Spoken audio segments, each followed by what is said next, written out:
So hello mga kabukid, magandang araw pala sa inyong lahat.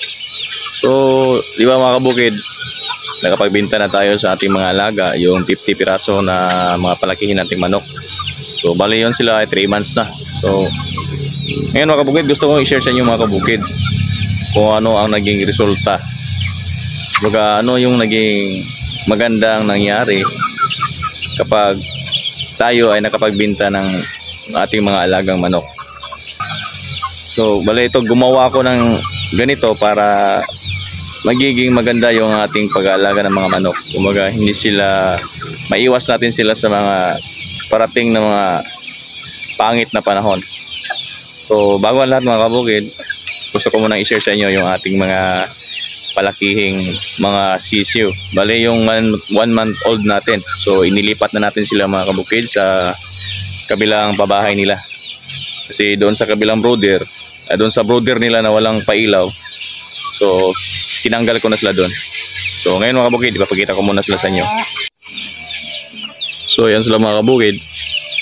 Nandiyan na sa loob yung ating mga 1 month old na mga sisiu.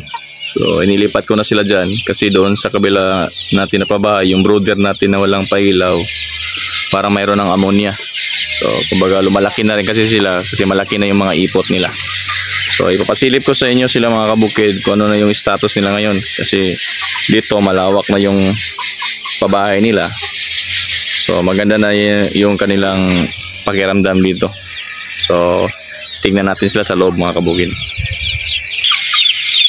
So buksan natin mga kabukid. So ito sila mga kabukid. Yung sa bungad natin sa harapan, ito yung ating boiler na crossbreed doon sa ating basilan. So malalaki na rin sila mga kabukid, 1 month old. So mayroon ding maliit dito mga kabukid. Hindi talaga maiwasan kasi ako dito nagpapapisa rin ako ng maliit talaga na itlog. So kasi yung ating mga alaga native, so mayroon talagang inahin natin na maliit talaga yung kanyang itlog. So nangyayari, mayroong nahahatch na maliit talaga. Oh, ayun mga kabukid, ang liit oh, yun oh. Ang liit-liit. Laki pa ng boots eh. Iwan ko lang kung tatagal ba yan siya. Sana mabuhay siya na matagal. Pero di bali kung matagal siyang lumaki, walang problema yan. So ito sila mga kabukid. Sa tansya ko parang 30 ata to lahat, mahigit o 40. So hindi ko na to binilang. So ito mga kabukid, tapos ko na rin itong purgahin silang lahat. Pagdating nila ng 1 buwan, pinurga ko na agad ng bastonero. So powder yung ginamit ko mga kabukid. So hindi ko ginamitan ng tablitas kasi maliit yung kanilang katawan, baka hindi kayanin. So kung tablitas din kasi masyadong matarbaho. Pero susubukan rin natin mga kabukid, kasi meron ako nakita na tablitas yung ginamit niya, pero hinati yung tablitas, yung tablets, kumbaga hinati siya para hindi ma-overdose yung ating mga alaga. Kasi napansin ko mga kabukid, maganda yung tablitas kasi epektibo talaga yun. Kasi kapag ilagay mo sa tubig, baka yung iba kasi hindi uminom eh. So ang pagpurga ko pala nito mga kabukid, hindi ko to pinakain ng hapon. So pinamugahan, pinainom ko sila ng pampurga. So pinakain ko sila mga alas 10 na ng umaga o malapit na alas 11. Saka ko pa sila pinakain, tapos pinakain ko sila konti pa.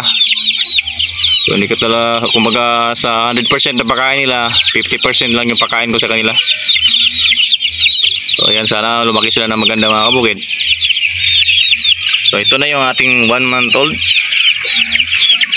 So ngayon mga kabukid, puntahan na natin yung ating 2 months old na nandun sa ginawa ko ngayon na bagong pabahay. So yan mga kabukid, ito pala yung sinasabi ko mga kabukid na naging bunga, kumbaga resulta ng ating pag-aalaga ng ating mga manok. Yung yung mga naibenta natin ng mga 50 piraso na mga alagang manok. So nang dahil doon na binili sa atin ng mga buyer natin, so nakapagpagawa tayo ulit ng panibagong pabahay. So kung magiging ganun palagi yung proseso natin mga kabukid, na palaging may bumibili sa atin ng manok sa loob ng 3 buwan, sigurado tuloy-tuloy lang yung ating pag-aalaga at tuloy-tuloy lang yung pag-upgrade natin dito sa ating backyard. So thanks God, maraming salamat sa lahat ng buyer na bumili sa akin.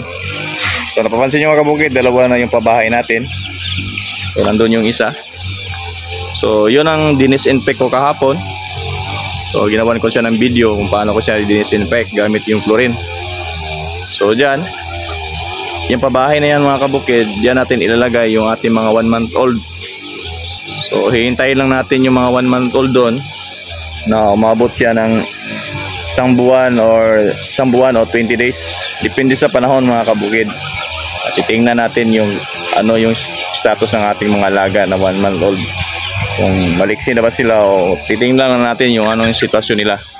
Kasi ito mga kabukid, ito nandito sa loob ng ating pangalawang pabahay. Ito na yung ating mga 2 months. So ito na yung ating ibibenta ngayong katapusan ng Marso. So ipapakita ko sa inyo mga kabukid dyan sa loob. So ayan mga kabukid, ito na yung ating 2 months mahigit na mga manok na ibibenta natin ngayong katapusan ng Marso. So malalaki na rin sila mga kabukid. So mas malaki talaga yung ating crossbreed doon sa broiler at saka basila na lalaki natin na roster. So konti lang sila mga kabukid, pero okay lang. Basta ang importante makapagbenta tayo at makuha natin yung target na 3 months. So sa aking na-obserbahan sa unang batch natin, halos nag 1 kilo yung ating mga alaga pagdating ng 3 months. So meron pa rin 3/4 pero okay lang mga kabukid. Unti-untiin lang natin i-upgrade yung ating mga alaga hanggang sa makuha natin yung target natin. So yung broiler mga kabukid, sinadya ko pala yan para tingnan natin kung kayanin pa ba natin yung 2 buwan kalahati. So paiksiin natin yung mga araw na makapagbenta tayo para lumaki yung kita natin.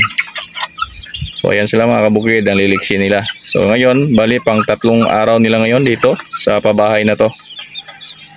So minadali kong gawin ang pabahay na to mga kabukid para malagyan nila. Kasi itong kabila,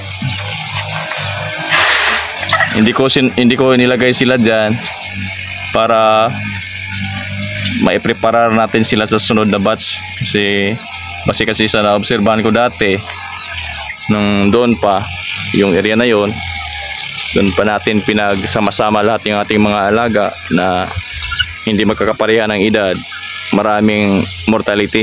Kasi kumbaga yung lupa kasi mga kabukid, hindi nawawala yung ammonia, hindi natutuyo yung mga ipot kasi palaging may manok. So ngayon, ito yung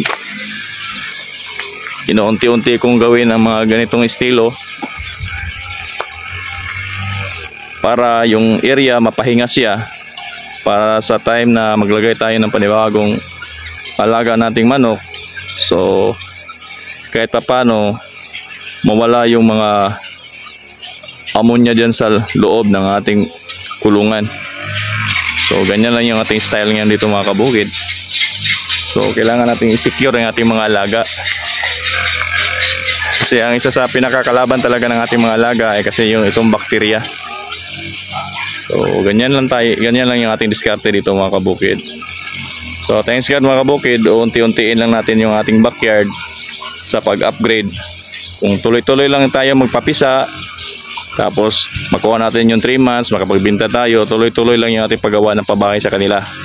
So gagawa pa tayo ng isa dyan at isa doon. Kasi nasira na yung bubong natin na niyog, dahon ng niyog yung kanyang bubong. So ganito lang mga kabukid. Wala naman tayong budget. So maghihintay lang tayo na maibenta yung ating mga bagong palakihin, saka tayo magpagawa ulit ng panibagong pabahay. So ganoon pa rin mga kabukid, sa halagang 1,000 pesos bumili tayo ng 3 yero, pako.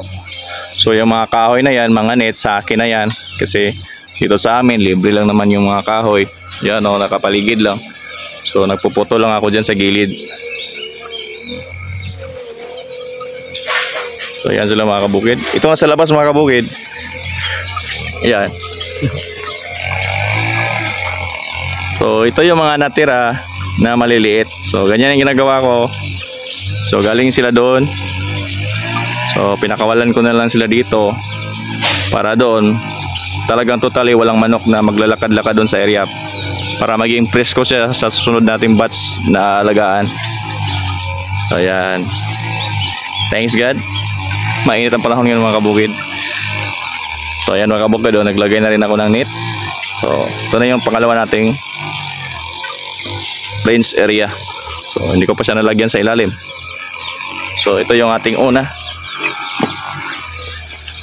So ayan o, 1. Ito yung ating range 1 sa range 2. Yan. Sinsya na kayo mga kabukid, mayroong naglalan mower sa amin dito na kapitbahay namin, yung pinsan ko. So ayan mga kabukid, nag-vitamins tayo sa kanila. Hindi masyadong mapula mga kabukid, mild lang yung ginagamit natin, pero araw-araw tayo nagbibigay. Yan o, maliksi sila mga kabukid. So yun mga kabukid, dati yung aking mga video, nag-umpisa talaga tayo sa walang-wala talaga. Mga yung dati na pag-brood natin ng mga sisyo nasa karton, tapos yung wala tayong pabahay ng ating mga alaga kasi wala tayong budget. Pero ngayon nakapagbenta na tayo ng paunti-unti. So ayan, inuunti-unti nating gumawa ng pabahay para hindi na maulit yung mga nangyari dati na maraming nawala sa ating mga alaga dahil sa panahon na umulan tapos biglang uminit. So isa yun sa mga dahilan mga kabukid kung bakit yung ating mga alaga ay nagkakaroon ng sakit. So yun lang mga kabukid, hanggang dito na lang. Patuloy lang tayo mga kabukid sa ating mga ginagawa, wag lang tayo huminto. So maraming salamat sa lahat ng laging nanonood ng aking video, nagko-comment at nagre-react. So happy farming sa inyong lahat mga kabukid. God bless inyo, happy day. Bye bye, see you in my next video mga kabukid.